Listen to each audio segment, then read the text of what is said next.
Hi, folks. This is Don Meissner with the North Country Fishing Report. Well, I've got something that I want to share with you, and it was an experience that I had a couple days ago, and it deeply affected me in ways that you might not expect that I would be talking about. So let me get into it. Number one, I have taken it upon myself over the last few years that I want to learn more about the Raquette River. We have so many wonderful tributaries and waterways in our area, and it's almost impossible to experience them all unless you just go fishing every day. But I wanted to find more places in the Raquette, so I decided to take a trail that goes along the Raquette River between Colton, and then it comes back downstream towards Hanawa Falls. And there's a trail on each side of the river, but I decided to take it on the eastern side of the river. Never been there before, but I knew there had to be spots where the fish would be. And it's so exciting for me to discover new waters, but not just new waters, new pools, because you can go along any body of water and a lot of it will look the same. A lot of it will look just like a spot where you caught lots of fish, but you can go there and not catch a fish.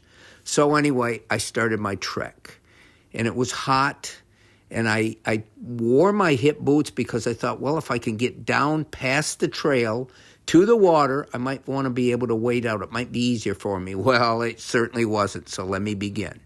This trail goes up and down hills, and it sort of borders the river, but then it goes away from the river. And if you've ever been along the Raquette River in this area, it's almost like cliffs that go down. There's so much of it that's not really approachable on foot.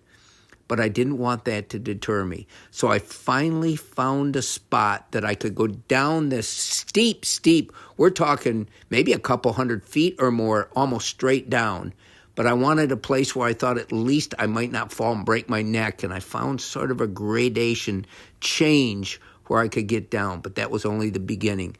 The end of the story is that by the time I was able to get to a section of the river that I thought I could fish and that looked good, I was so exhausted from fighting underbrush and down trees and muck that was almost like quicksand and flies that were so thick, both horse flies and black flies.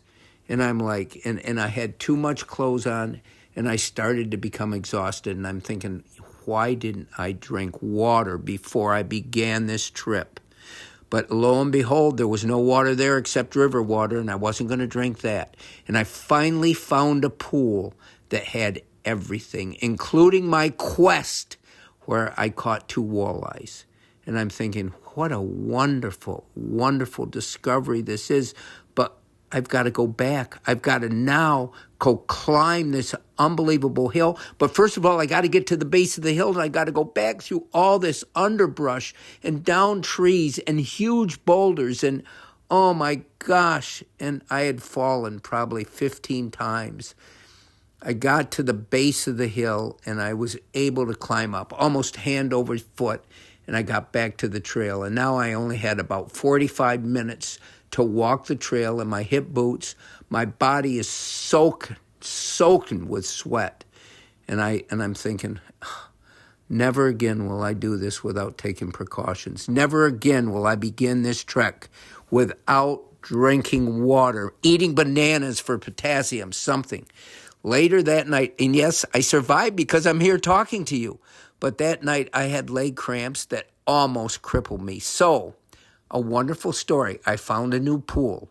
I've shared it with you, but I got to tell you, I'm going to learn from this experience. I won't do this again without somebody with me just in case, and I'll never wear hip boots and a heavy vest and going through 80-degree weather in a tropical, it was like a tropical jungle. Until next time, folks, this is Don Meissner with the North Country Fishing Report.